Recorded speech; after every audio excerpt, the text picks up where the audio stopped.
Thanks, Laura. Hi, Josh. On the Rodney Rightis news that we saw yesterday, I just wondering how much detail you could go into as far as I know you mentioned earlier in the year that he'd been struggling with that knee. Is that a continuation of that same injury from the preseason? And just how much has it affected him throughout the year? It is a continuation of the one that he suffered in preseason.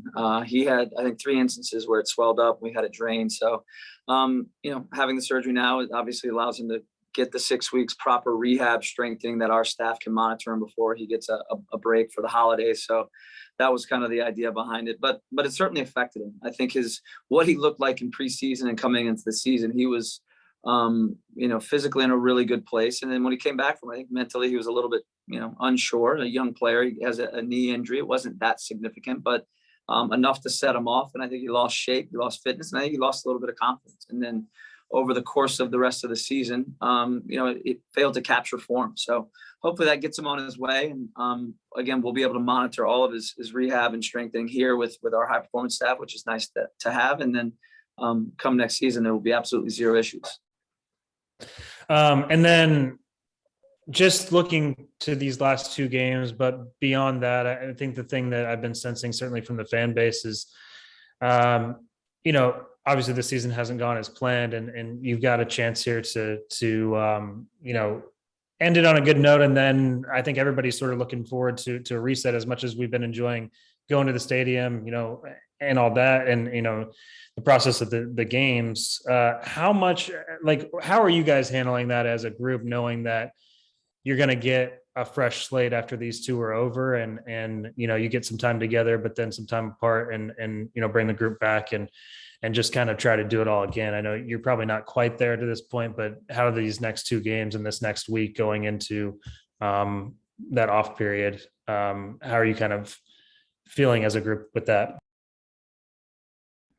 Hey, Chris, give us a second. I think Josh's window might have disappeared. So let us figure it out.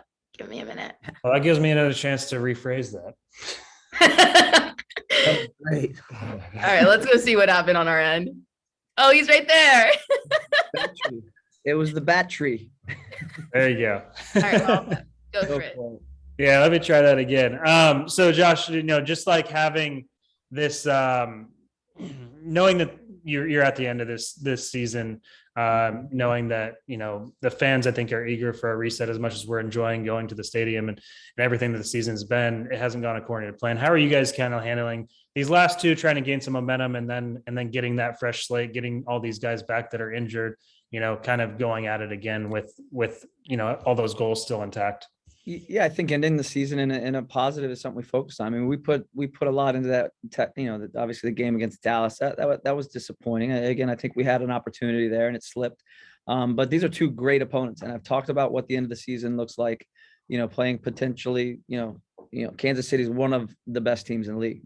Period. I mean, they're a consistent performer. They play a very consistent brand of soccer, and them in New England and Seattle have been the best throughout the entire year. So it's going to provide a lot of challenges and certainly some opportunity for some guys. And the game against Portland, likewise, it's a team we beat twice. So they're fighting for positioning within the playoffs still. And it will provide challenges, and neither one of those games will come easily. They'll challenge us and test us, but it's also two teams that we've played really well against and on 4 occasions. So I think there's going to be opportunities there for us to obviously grab points and make it difficult for both those teams to capture what they want.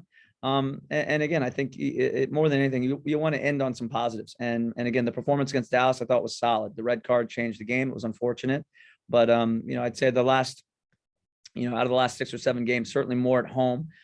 Just more professional, responsible performances. And we want to continue to capitalize on that here at home against Kansas City. It's going to be a fantastic atmosphere, as it always is. Our fans are incredible. Maybe a little bit of rain, so they'll be the first time we get some of that in the stadium. But energy, atmosphere has been great, and we're hoping for a great result, a good performance, and a great result. Thank you. Next up, Roger Wallace. Go for it, Roger. Hey, Josh, I'm curious about, as this season comes to an end, the process that people don't see that's had to go on in the first year of a franchise, all the maybe unanswered questions that now you have some answers internally and things like that. What has this whole process been like, and making it, I would imagine, much easier when you start again next season? Well, yeah, I think you start out with, very, very much a lot of unknowns, and you build your roster, you build your staff. You certainly build out an identity and certainly a culture and environment that we want to play and what we want to be known for and what we want to be known as. So that's taken shape over the year. And obviously we've dealt with some hardships. It's tough coming in to the league, 8 on the road, COVID. There's plenty of those narratives, but I'm pretty proud of what we've been able to produce, the way we've been able to play throughout the year. Disappointing to not get more wins. I think the lack of goals through the summer and not having strikers really affected our confidence. And that became a real detriment because that's what affects team morale.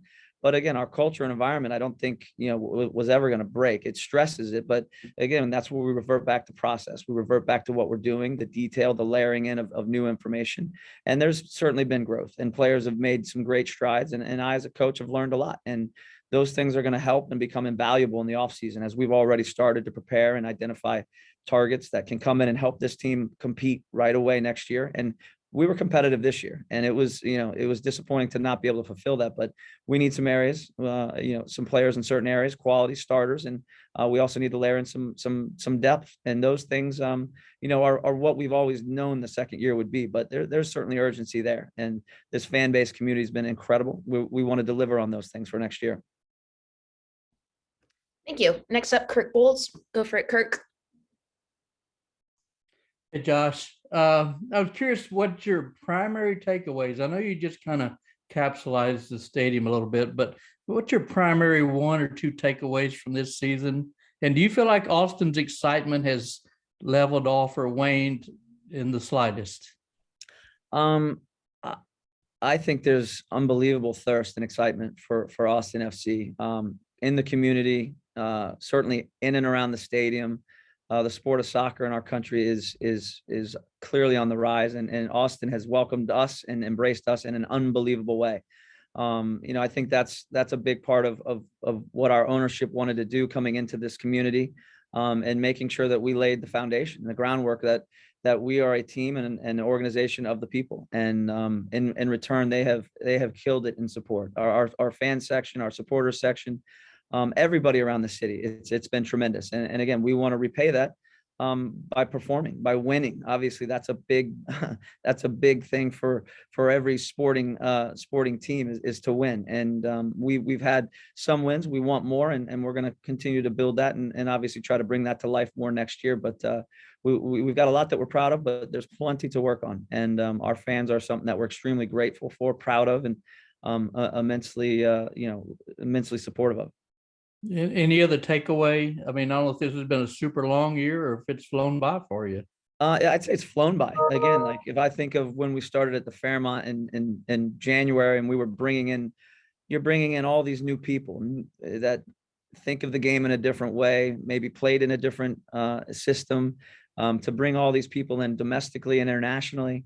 Having them find places to live, how quickly we onboarded them. And again, the way that we were able to implement our ideas and come out and play in the first, dozen games, I think was something that we're all extremely proud of. And again, I think some of the morale, some of the confidence took a hit when we weren't able to score goals, and that affected our ability to win games. And then now there is a little bit of doubt. And those are the things that, again, we held strong. Again, the players, intensity, their commitment every day to play and compete, whether we're winning or has been tremendous. So we would certainly want to move on from that, grow that a little bit more, and know that we've got to get better. And next year we look forward to it without a doubt, but we want to finish the year strong. We have 2 more games against 2 incredible opponents, and our players need to feel this. They need to feel the stress of going on the road. They need to feel what it's like going against one of the team's best at home in a playoff time, because this is where we want to be next year.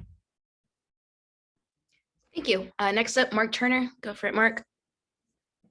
Thanks, Laura. Thank you, Coach. It appeared on Saturday that Johan Romagna picked up an injury, or at least a knock, in the first half, and that seemed to be aggravated in the second half. He seemed to be struggling toward the end of the match. Can you speak about that a little bit in terms of the context of the match and what kind of your decision making, and then will he be available for this next game? Yeah, he did take a knock, and I think at the end it was something a little bit more than just a knock. So we'll see how he is. I mean, I'd say he's doubtful for tomorrow.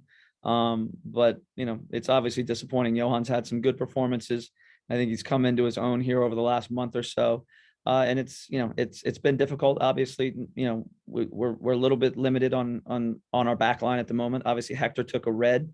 Beaslers continues to be out. So there's some movement and obviously some creativity that we're probably going to have to go to here in these next two games. But the guys are ready, and we've got some experience still out there on the field. We'll have to make some adjustments, but Johann is obviously his growth and his development's has been nice to see, and we're going to need to continue to push that. His athleticism and power and some of the dueling that you saw against Dallas was extremely good, but there are some mistakes and some things that again are things that we got to address and work on with him, but just our entire team. But he's doubtful at the moment.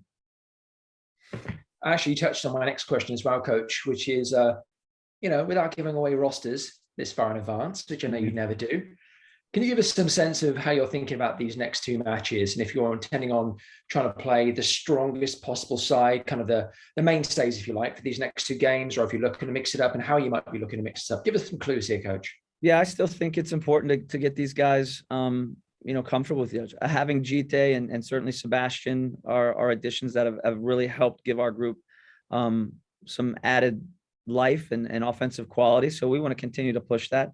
We may have a couple players here or there, but we're not trying to make, I'm not trying to make too many changes. I want this group to, again, understand who they are, the fluidity which they can play with. And these are difficult opponents. And, we need to face that with our best guys available. And again, when there are poor performances, we will bring other guys in. And that's, obviously something that we'll try to layer in next year, having more depth, more quality, so that you keep competition at a high. And that's a premium, because if you don't perform, we need the next guy in play. And that helps make your group much, much stronger from start to finish. But we feel pretty clear about who's available in this game. And I don't want to make too many changes. That's for sure. Thank you. Looks like we have time for two more questions. Zach Smith, go ahead and take the next one, and Archibald, go ahead and take the last one. Thank you. Hey, Coach. I know that the playoff spots kind of in the Western Conference right now, Kansas City and Portland are both in. But are you embracing at all that potential to maybe play spoiler to maybe the top seed for Kansas City and then a playoff spot for Portland? Is that something that you want to, I know you're embracing this as playoff mentality for your team, but do you want to play spoiler at all? Yeah, I mean, I don't think I'm necessarily using the word spoiler to these guys. I think that's, again, I think it's been used. I've heard it, but for us, it's, again, we want to put together a good performance. We want to go in and obviously compete against one of the best teams in the league. They beat us, at their place, and we tied them in another event. So again, I want these games to have a level of competition, obviously, but we also want to go in and win for a number of reasons. To play spoiler, if that's a narrative that's there, fair enough. But for our own understanding, our own morale, our own believability, and these are tough places, tough teams to play against. So that'll be exciting challenges, obviously at home, but also on the road. But we want to make it as difficult as possible for both these teams, and they won't make it easy on us. I know that. I know both these coaches and both these teams, and they're shrewd, they're hungry, and we got to be ready for that. And on our own side, we got to come to play and compete and make it difficult. Thank you. Go ahead, Arch. Thank you very much. I got in a little late, so I'm not sure if you touched on this or not, Josh. It's not really Austin FC related, but the news yesterday, I want to get your reaction on the news yesterday that the Mexican national team will be coming to Q2 Stadium to play a friendly in December. And as somebody who was an integral part of the USA-Mexico rivalry and dealt out his fair share of torment and also received some in response from Mexico in many games. What's your overall reaction to the fact that you're having a Mexican national team friendly in your home stadium, Q2 Stadium?